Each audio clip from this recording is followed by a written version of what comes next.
Hi, this is Mitch again, and this is part 3 of the $7 centrifuge. So my design worked pretty well. The one that was made out of the fiberboard, cut out with an X-Acto knife. But if you watch the other two videos, it was kind of ugly. It was a little bit out of balance, and I didn't know how long it would last.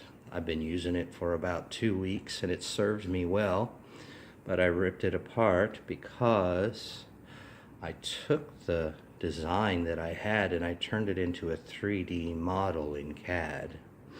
Then I saved it out as a 3D printer friendly file type and sent it to a fellow that I met who has some 3D printers in his house, and for a few bucks he printed this out for me. So this is the finished product, and I just got done using it. It works pretty well. One thing I did was, once I filled the capillary tube with the blood and I capped it off, I made this counterweight.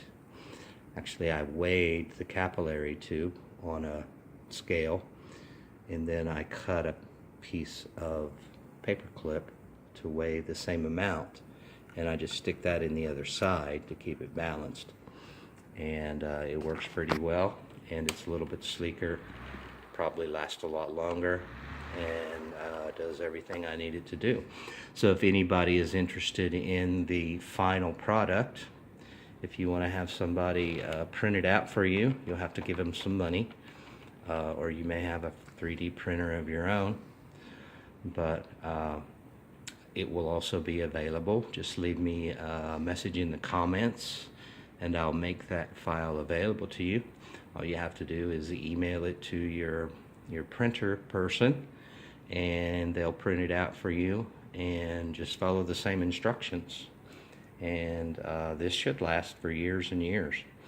So thanks for watching. Any sincere comments are welcome, and I will try to answer any questions if anybody has anything. Otherwise, thanks for watching.